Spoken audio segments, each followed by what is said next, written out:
प्यारे विद्यार्थियों, आप देख रहे हैं 801 एई कोड। इससे पहले एजी कोड डाल दिया हमने 801 का, उसको आप चेक कर सकते हैं इसी वीडियो के डिस्क्रिप्शन बॉक्स में, या फिर इसी वीडियो के लास्ट में आपको प्लेलिस्ट मिल जाएगी। आप भी अपने क्वेश्चन पेपर भेज सकते हैं। हमारे व्हाट्सएप नंबर यहाँ पे वीडियो के नीचे स्क्रीन पे डिस्प्ले हो रहा है, जो ये रिबन चल रही है इसके अंदर। तो आप अपने भी क्वेश्चन पेपर भेज सकते हैं, चाहे आप किसी भी जिले के हो, चाहे आपका कोई भी कोड हो, आपके आंसर्स दे दिए जाएंगे। चलिए इस क्वेश्चन पेपर का पूरा सोल्यूशन देखते हैं। तो यहाँ पर जो है निम्नलिखित कथनों में से कोई एक कथन सही है, उसको पहचान कर लिखना है। देखो, हिंदी साहित्य का इतिहास जो है रामचंद्र शुक्ल द्वारा लिखा गया ये साहित्य है। ठीक है, ये साहित्य है, निबंध नहीं है। तो ठीक है, तो ये गलत हो गया। आत्मदाह चतुर्सेन द्वारा लिखा हुआ भी आपका उपन्यास है, ये भी आपका गलत हो गया, कहानी नहीं है। झूठा सच भी एक उस यशपाल का उपन्यास है, ये भी प्रसिद्ध नाटक नहीं है। हाँ, आकाशदीप जो है जयशंकर प्रसाद का एक प्रमुख कहानी संग्रह है। तो यहाँ पर चौथा ऑप्शन जो है आपका सही हो जाएगा। ठीक है, तो चौथा ऑप्शन आपका सही है। अगले क्वेश्चन की बात करते हैं। अगला क्वेश्चन में निम्नलिखित कृतियों में से किसी एक कृति के रचनाकार का नाम आपको बताना है। तो देखिए, रस मीमांसा जो है ये आचार्य रामचंद्र शुक्ल की है, आपने जो भी लिखा है आप देख लीजिए। और त्यागपत्र जैनेन्द्र की है, और कल्पलता जो है आचार्य हजारी प्रसाद द्विवेदी की है। क्या भूलूं क्या याद करूं हरिवंश राय बच्चन की है। तो इनमें से कोई भी एक नाम जो आपने सही लिखा होगा उसको आप मैच कर सकते हैं। इसके बाद जीवनी विद्या की किसी एक रचना का नाम लिखना है। तो महाराणा प्रताप राम वृक्ष बेनपुरी की है, जीवनी विद्या है। और सुखदास जो है प्रेमचंद की, ये भी जीवनी विद्या है। इसके अलावा और भी बहुत सारी है, आपने कौन सा लिखा है वो आप मैच कर सकते हैं। परीक्षा गुरु किस विद्या गद्य विद्या की रचना है। तो उपन्यास विद्या की रचना है ये। परीक्षा गुरु क्या है, उपन्यास विद्या की रचना है। और साहित्य लोचन के लेखक का नाम जो है श्याम सुंदर दास है। ठीक है, इसके बाद आते हैं नेक्स्ट क्वेश्चन पे। तो यहाँ पे तार सप्तक के किसी एक कवि का नाम आपको लिखना है। यहाँ पे तार सप्तक के मैंने बहुत सारे कवियों के नाम लिखे हैं, ताकि आपने जो लिखा हो उसमें से मैच हो जाए। गजानन माधव मुक्तिबोध हो सकते हैं। भरत भूषण अग्रवाल अगर आपने लिखा है वो भी सही है। गिरजा कुमार माथुर लिखा है वो भी सही होगा। रामविलास शर्मा या अगे लिखा है वो भी सही होगा। तो इनमें से जो भी आपने एक भी आंसर नाम लिख दिया है तो आपका सही है। द्विवेदी युग की कहानी की दो विशेषताओं को उल्लेख करना है। तो द्विवेदी युग की कहानियों में अंधविश्वासियों रूढ़ियों का विरोध हुआ है, और वर्णन प्रधान विशेषता कविताएं हैं। प्राकृतिक चित्रण भी है, देश प्रेम की भावना भी है, और खड़ी बोली का प्रयोग भी है। तो आप इस पांचों में से कोई भी दो विशेषताएं आपको लिखनी थी। मैंने पांच विशेषता इसलिए दी है क्योंकि हर स्टूडेंट अपने हिसाब से विशेषता लिखेगा, क्योंकि इसकी पांच विशेषताएं, इसमें से कोई भी आपको दो ही लिखनी थी। ठीक है, सिंपल आ गया समझ में। तो अंधविश्वासों की रूढ़ियों का विरोध जो है ये पहली विशेषता थी, जिसके अंदर आपको एक लाइन लिख के इसको समझाना था कि उन्होंने जो है वहां पे प्रहार करते हुए मानव को जागृत करने का प्रयास किया है, अंधविश्वासों का खंडन किया है। और वर्णन प्रधान कविताएं हैं, यानी कि इस युग की जो कविताएं हैं उनमें वर्णन बहुत अच्छी तरीके से किया गया है, ये भी है। प्राकृतिक चित्रण भी है, यानी कि आपको मनोरम चित्र देखने को चित्र जो है मिलेंगे। देश प्रेम की भावना को भी इसमें बहुत अच्छी तरीके से जगाया गया है कवियों के द्वारा, क्योंकि उस समय जो है स्वतंत्रता के लिए जो है संघर्ष चल रहा था, उस समय ये जो है कहानी लिखी गई हैं। तो यहाँ पर जो है द्विवेदी युग में ये आपका एक देश प्रेम की भावना और खड़ी बोली का भी प्रयोग है। खड़ी बोली मतलब आपका सीधा प्रत्यक्ष वार।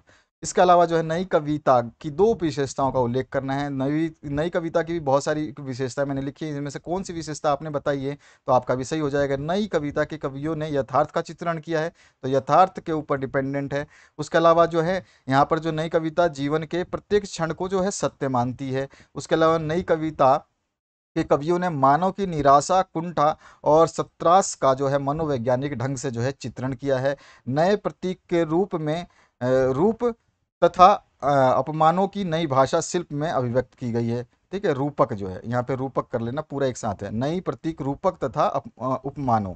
और इस काल में जो है मानव जीवन की विसंगतियों और अनैतिकवादी मान्यताओं का व्यंग किया गया है। ठीक है, तो इस तरह से इसमें से कोई भी आपने दो लिखा है तो आपका आंसर सही हो जाएगा। इसके बाद में जो है यहाँ पर निम्नलिखित गद्यांश को पढ़ करके नीचे दिए गए प्रश्नों के उत्तर देना है। तो पहला गद्यांश तो कुसंग वाला था। ठीक है, और इसका जो है आपको संदर्भ और रेखांकित अंश की व्याख्या, और युवा पुरुष जो है युवा पुरुष की बुरी तथा अच्छी संगति का क्या प्रभाव पड़ता है ये भी हमें बताना है। तो सबसे पहले गद्यांश जो है आपको जो प्रसंग लिखना था इस तरह से लिखना था, मिलता जुलता लिखना है। जैसे जरूरी नहीं है कि जो मैंने वर्ड दिए हैं आपको यही वर्ड यूज़ करने हैं, आप अपने हिसाब से लिख सकते हैं। आप अपने भी क्वेश्चन पेपर को भेज सकते हैं, हमारे व्हाट्सएप नंबर नीचे डिस्प्ले हो रहा है इस पे।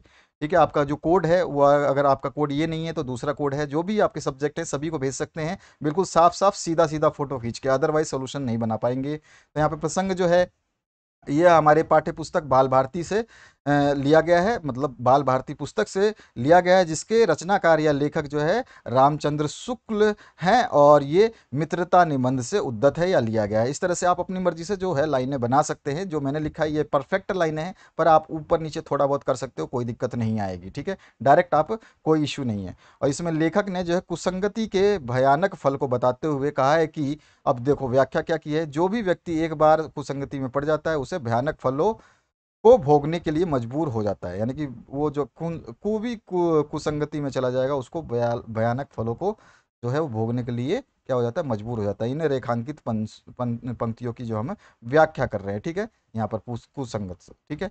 इसके बाद में जो है, इसलिए सबसे अच्छे अच्छे सिद्धांतों, संस्कारों और अच्छे उद्देश्यों का विनाश हो जाता है। क्या होता है, अगर कुसंगति में कोई चला जाए तो इसमें अच्छाइयाँ नष्ट हो जाती हैं, सब कुछ खत्म होने लगता है, और सब कुछ जो है विनाश होने लगता है। सद्बुद्धि भी पूरी तरह से विनाश होने लगती है, इसमें समय नहीं लगता। इसलिए कहना बहुत ही उचित है कि कभी किसी भी बुरी संगति वाले अनुभव से ही युवक को कुसंगति बहुत ही दुखद होती है। यानी कि किसी भी बुरी संगति वाले अनुभव से जो है ही युवक की जो कुसंगति वो बहुत ही दुखद होती है। तो इस तरह से आपको ये लिख देना था, मिला जुला के इस टाइप का आपको आंसर लिखना था। विशेष जरूर आपको बताना था कि भाव जो है हृदय स्पर्शी है और उपदेशात्मक शैली है, तत्सम जो है शब्दावली की प्रधानता है, संपूर्ण अंश प्रेरणादायक है। इस तरह से आप लिख दोगे। इसके तीसरे क्वेश्चन में पूछा है, युवा पुरुष की बुरी संगति और अस्सी संगति का क्या प्रभाव पड़ेगा। तो बुरा जो युवा पुरुष की अगर संगति बुरी होगी तो उसके पैरों में बंधा या बंधी जंजीर के समान होगी, जो उसे दिन रात जो है अवनति, यानी कि नीचे की ओर, यानी कि अवनति मतलब उन्नति नहीं, उन्नति का उल्टा, अवनति के गड्ढे में खींचती जाएगी। और यदि अच्छी होगी, यानी कि उनकी संगति अच्छी होगी, तो सहारा देने वाले कंधों के समान होगी, जो उसे निरंतर उन्नति की ओर उठाती ले जाएगी, यानी कि बढ़ाएगी। तो इस तरह से आपको लिख देना था। फिर ख पार्ट में आपको ये एक पैराग्राफ दिया था रोहतास दुर्ग वाला, और इसका ये जो लाइनें हैं इनकी हमें व्याख्या करनी है, उपयुक्त गद्यांश का संदर्भ लिखना है, ममता कौन थी और उसका क्या स्थिति थी ये भी बताना है। तो प्रस्तुत दो गद्य अवतरण जो है या गद्यांश जो लिया गया है, हमारे हिंदी के गद्य खंड में संकलित ममता नामक कहानी से उद्धृत है, और लेखक जो है छायावादी युग के प्रवर्तक श्री जयशंकर प्रसाद है। इस तरह से घुमा फिरा के आपको बताना था कि लेखक कौन है और ये कहाँ से लिया गया है, बस इतना। व्याख्या में आपको लाइनों को समझाना था कि शंकर प्रसाद जी का कहना है कि विधवा ममता का यौवन भी सोन नदी के प्रवाह के समान जो है पूर्ण रूप से उमड़ रहा था। भरी तरुणाई में विधवा हो जाने के कारण, यानी कि जवानी में विधवा हो जाने के कारण उसका मन दुख से भरा था। उसके मस्तिष्क में आंधी के समान जो है तीव्रता से अपने भावी जीवन की चिंता जो है वो अनेक विचार उत्पन्न होते थे, क्योंकि जवानी थी और आने वाला जिंदगी बहुत पड़ी थी, तो उसकी चिंता थी। उसकी आंखों से जो है दुख के आंसू निरंतर बह रहे थे। समस्त सुख सुविधाएं हो उसे जो है कांटे की भांति कष्ट पहुंचा रही थी। तो इस तरह से व्याख्या कर दोगे, मिलता जुलता आप लिख देते तो आपका आंसर सही हो जाता। और ममता कौन थी, तो ममता जो है रोहतास दुर्ग के मंत्री चूड़ा मणि की इकलौती पुत्री थी, और उसकी स्थिति ऐसी थी कि उसके पास सुख के समस्त साधन विद्यमान थे, फिर भी उसके मन में पीड़ा, मस्तिष्क में विचारों की आंधी चल रही थी, और आंखों में आंसू की झड़ी थी, और आरामदायक शैया भी उसको कांटे की शैया के समान पीड़ा पहुंचा रही थी। तो इनमें से कुछ भी आपने एक दो लाइन लिखी है और ये चीज़ बताइए कि ममता कौन थी, और किस कोई भी इसमें से एक लाइन लिखा है तो आपका आंसर सही हो जाएगा। इतना लंबा लिखने की जरूरत नहीं है, लेकिन मैंने आपको समझाने के लिए लिखा है।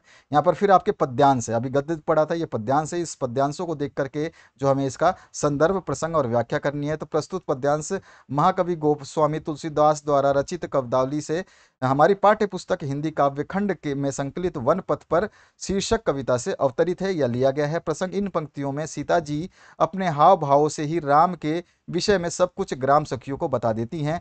और व्याख्या जो है गोस्वामी तुलसीदास जी कहते हैं, ग्राम बधुओं ने राम के विषय में सीता जी से पूछ लिया कि ये सांवले और सुंदर रूप वाले तुम्हारे क्या लगते हैं। तब उन ग्राम बधुओं के अमृत जैसे मधुर वचनों को सुनकर चतुर सीता जी उनके मनोभाव को समझ गई, और सीता जी अपने नेत्रों को राम की ओर तिरछी निगाह से देखते और मुस्कुराहट के द्वारा ही संकेत भरी दृष्टि से दे दिया कि उन्हें मुख से कुछ बोलने की आवश्यकता ही नहीं पड़ी। इस तरह से जो है पूरा का पूरा आपको इसका जो है व्याख्या करनी थी। जो व्याख्या हमने लिखी है बहुत ही अच्छी लिखी है। अगर आपका मिलता जुलता इस तरह का व्याख्या है तो उसमें आपका जो है आंसर सही माना जाएगा। इसके बाद में और भी आप लिख सकते हैं, क्योंकि पूरी व्याख्या करनी है लाइनों की। उन्होंने स्त्री लज्जा के कारण केवल संकेत से ही राम के विषय में यह समझा दिया कि ये मेरे पति हैं। और तुलसीदास जी कहते हैं कि सीता जी इस प्रकार के संकेत को समझाकर सभी सखियां राम के सौंदर्य को बहुत देर तक एक टक देखती रहीं और अपने नेत्रों का लाभ प्राप्त करने लगी। उस समय ऐसा प्रतीत हो रहा था मानो प्रेम रूपी सरोवर में राम रूपी सूर्य का उदय हो गया हो और ग्राम बधुओं ने नेत्र रूपी कमल की सुंदर कलियां खिल गई हो। तो इस तरह से आप जो है इसका आंसर को लिख सकते थे। और काव्यगत इसमें क्या सौंदर्य है वो बता सकते थे। कोई भी 3-4 पॉइंट आपको लिखने थे। सीता जी का ग्राम बधुओं के प्रति संकेतपूर्ण उत्तर जो है भारतीय नारी की मर्यादा को दर्शाता है। प्रस्तुत पद में नारी जाति की लज्जा का वर्णन है। जो भाषा ब्रज भाषा है, शैली चित्रात्मक और मुक्तक शैली है, सवया छंद है, श्रृंगार रस है। अलंकार जो है इन लाइनों में विद्यमान है, जो कि अनुप्रास अलंकार है। और दूसरे लाइन में जो है रूपक और उत्प्रेक्षा अलंकार है। उसके अलावा माधुर्य गुण है। तो इनमें से कोई भी 3-4 चीज़ें आपको लिखनी थी, सारी लिखने की आवश्यकता नहीं है। इसके बाद में आपका ख पार्ट में फिर से आपको एक एक शब्दावली दी गई है और इसको देख करके पढ़ करके जो है इसके भावार्थ, संदर्भ और प्रसंग लिखना था। तो संदर्भ जो है हमारी पाठ्य पुस्तक के हिंदी काव्यखंड में से मैथिली शरण गुप्त द्वारा जो रचित भारत माता का मंदिर, यह शीर्षक से उद्धत है। ठीक है। इसके बाद में प्रस्तुत जो है इसमें क्या है, कवि ने समस्त भारत भूमि को भारत माता का मंदिर यानी पवित्र स्थल बताते हुए जो विशेषताओं का वर्णन किया है। व्याख्या इस तरह से कर सकते थे कि इन कवि पंक्तियों में जो कवि अपने देश को जो है भारत माता का मंदिर बताते हुए कहता है कि भारत माता का यह ऐसा मंदिर है, इस मंदिर की विशेषता यह है कि यहाँ पर जाति अथवा संप्रदायवाद का कोई भेदभाव नहीं है। यानी इस मंदिर में ऐसा कोई व्यवधान या समस्या नहीं है कि कौन किस वर्ग का है, और सभी समान हैं। सभी का स्वागत और सभी के बराबर सम्मान है। और कोई किसी भी संप्रदाय को मानने वाला हो, चाहे वो हिंदू के इष्ट देव राम हो, मुस्लिम के इष्ट देव रहीम हो, चाहे बौद्धों के इष्ट देव बुद्ध हो, चाहे ईसाइयों के इष्ट देव ईसा मसीह हो। यानी इस मंदिर में सभी को बराबर सम्मान है। सभी के स्वरूप को बराबर चिंतित किया गया है या चिन्हित किया गया है, और सभी की बराबर पूजा की जाती है। क्योंकि यहाँ पे राम रहीम सभी का नाम लिखा है, राम रहीम बुद्ध ईशा सभी को यहाँ पे लाइनों में आपको प्रकट करना था। इसके बाद जो है आपका काव्यगत सौंदर्य आपको बताना है। काव्यगत सौंदर्य में आपको क्या बताना है, तो जो भी चीज़ें आप बताएंगे इनमें से कुछ मिलता जुलता बताना था। तो अनेकता में एकता का जो है चित्रण किया गया है, और राष्ट्र प्रेम और स्वदेश अभिमान जो है दिखाया गया है, भावनाओं को प्रेरित किया गया है। खड़ी बोली इसमें उपयुक्त हुई है। प्रसाद गुण है और रूपक और अनुप्रास अलंकार है इसमें। गे छंद है और मुक्तक शैली है।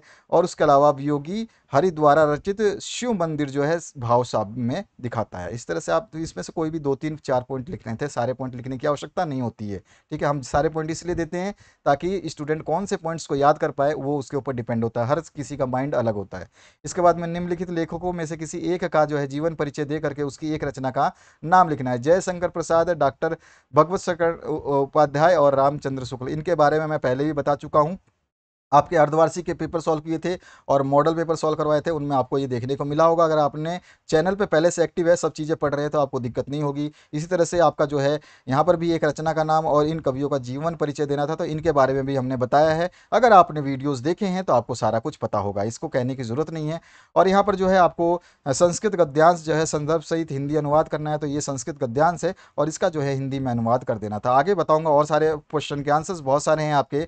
अपनी पाठ्य पुस्तक से कोई भी आपको श्लोक लिखना था, वो आपकी मर्जी से आप अपने कोई भी श्लोक को लिख सकते हैं। इसमें मैं श्लोक लिखूंगा, जरूरी नहीं कि आपने वो लिखा होगा, तो आपकी हिसाब से कोई भी श्लोक चलता जो इसमें ना आया हो। उसके अलावा जो है निम्नलिखित प्रश्नों में से किन्हीं 2 प्रश्नों के उत्तर देने थे। यहाँ पे हमने सारे प्रश्नों के लगभग उत्तर दे दिए। संस्कृत भाषा में आपको उत्तर देने थे, तो यहाँ पर जो पहला है वाराणसी किमर्थ प्रसिद्ध, तो वाराणसी किस लिए प्रसिद्ध है, तो शिल्प कला के लिए और संस्कृत भाषाओं के लिए जो है प्रसिद्ध है। उसके अलावा वीर केन पूज्यते, वीर वीरेण पूज्यते, वीरेण को पूछते हैं वीर। उसके अलावा जो अरुणी श्वेत किंतु किम अकथ्यत, तो उसने एक जो है श्लोक भरी लाइन या फिर ये 2 लाइनें बोली थी, जो कि ये पूरी की पूरी लाइन अगर आपने लिखी है इस तरह से, तो ये आपका आंसर इसमें सही हो जाएगा। अदरवाइज आपका ये आंसर गलत माना जाएगा। और न्यायाधीश चंद्रशेखर कथ्यम अडंद्यत, तो यहाँ पर भी जो इसका आंसर हमने लिख दिया है, तो आप देख सकते हैं सारे के सारे आंसर्स को। आगे बढ़ते हैं नेक्स्ट क्वेश्चन की तरफ।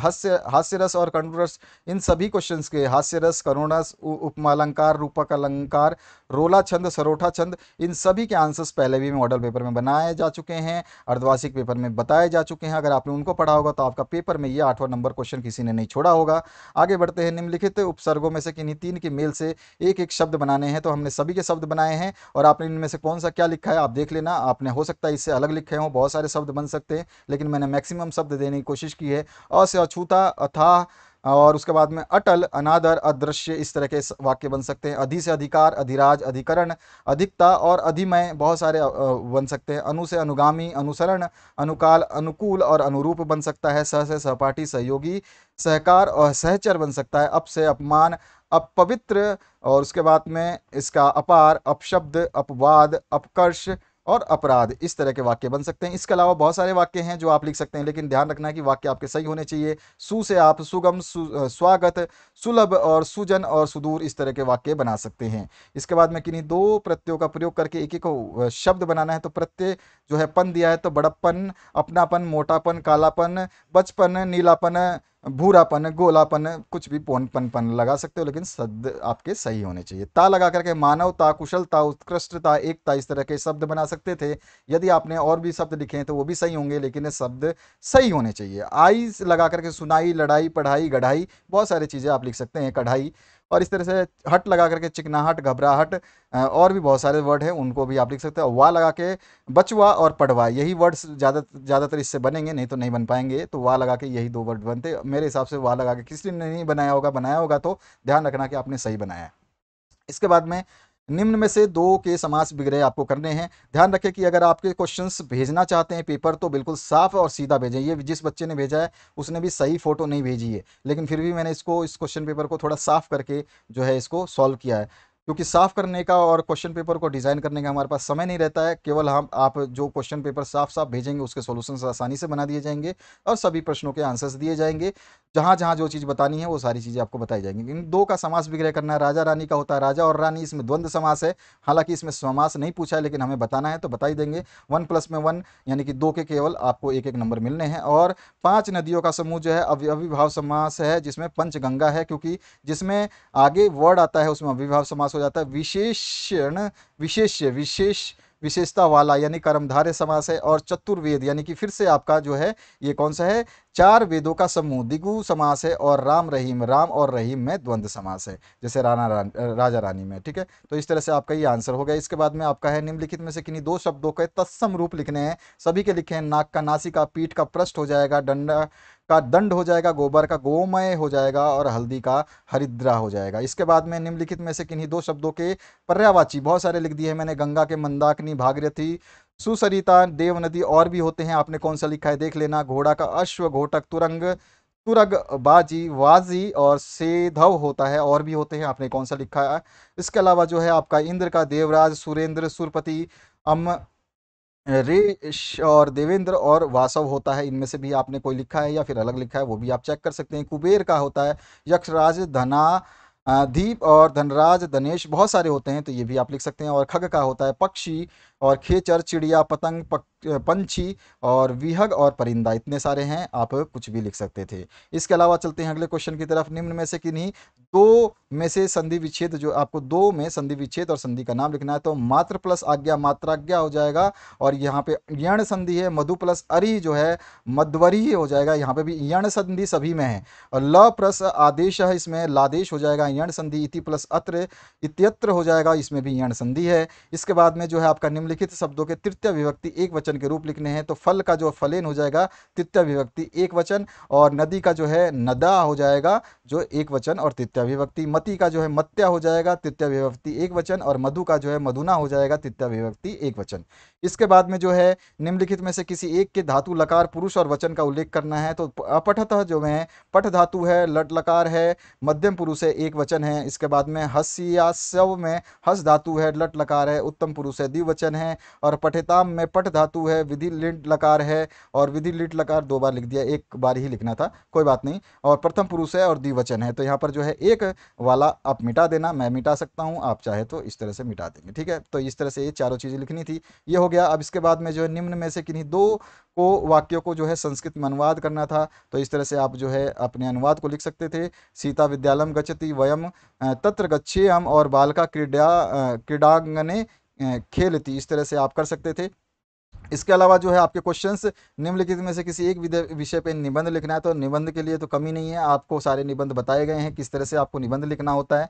अगर आपने स्वच्छता अभियान तो मैंने बताया था इम्पोर्टेंट रहेगा, हमेशा हर साल इम्पोर्टेंट रहता है। और इस बार जो है गांधी जी के जयंती आई थी तो उस पर भी बहुत ज़्यादा मतलब स्वच्छता अभियान को दिया गया था। और हर बोर्ड में स्वच्छता अभियान जो है ये पूछा जाता है। एक खेलकूद का महत्व ये भी पूछा जाता है ज़्यादातर। तो ये दो तो ज्वलंत थे मुद्दे, सबने कोरोना का सोचा होगा, लेकिन मैंने पहले भी कहा था कोरोना के जो है चांसेस बहुत कम है, क्योंकि ये एक पुराना मैटर हो चुका है। इसके अलावा जो है आपको पठित काव्यखंड के आधार पर निम्न प्रश्नों के उत्तर देने हैं। तो इन सभी प्रश्नों को आपको मैंने कराए हुए हैं। अगर आपने ध्यान से वीडियो को देखे हैं, आपने सॉल्व पेपर्स देखे हैं जो मैंने कराए हैं, तो उसमें सारे आंसर्स आपको पहले मिल चुके हैं। तुमुल का बताना है आपको, चरित्र चित्रण और कथा वस्तु बतानी है। कर्ण का जो है आपको कथा वस्तु या चरित्र चित्रण जो है आपको बताना है, ये ख पार्ट में। ग पार्ट में जो है देखो आपको जो जिसने भेजा है, अब ये पेपर ऐसा ही भेजा है, समझ रहे हैं आप, पेपर को सही सीधा भेजना है।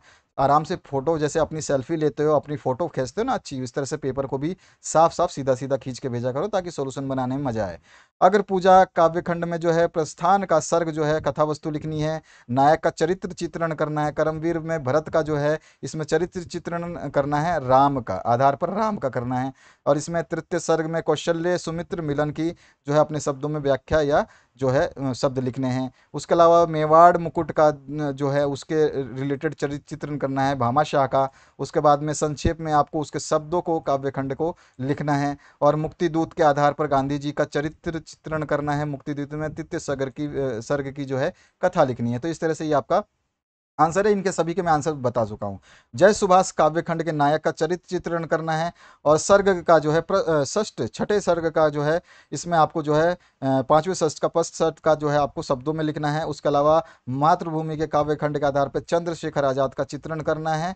या फिर द्वितीय सर्ग का संघर्ष जो है आपको उसको कथा लिखनी है। ज्योति जवाहर में आपको जो है नेहरू का चरित्र चित्रण करना है। या फिर आपको जो है कथा वस्तु उसकी लिखनी है ज्योति जवाहर की। तो इस तरह से जो है ये प्रश्न पत्र आपने देखा, मजा आया होगा, आपने अपने सॉल्यूशंस को मैच कर लिया होगा। अपने दोस्तों के साथ शेयर करें, अपने क्वेश्चन पेपर को भेज सकते हैं। लास्ट में अभी आपके सामने प्लेलिस्ट डिस्प्ले होगी, उस प्लेलिस्ट टच करके आप सारे के सारे मॉडल पेपर्स, अर्धवार्षिक पेपर और जो आपके 2022 के पेपर्स हो रहे हैं उनके सॉल्यूशंस को देख सकते हैं। सेट वाइज जो सेट्स नहीं है, जिसके पेपर्स नहीं है, वो हमें सेंड कर सकते हैं। व्हाट्सएप नंबर नीचे डिस्प्ले हो रहा है, इस पर बिल्कुल साफ साफ सीधा सीधा फोटो खींच के उसके सॉल्यूशंस बना दिए जाएंगे।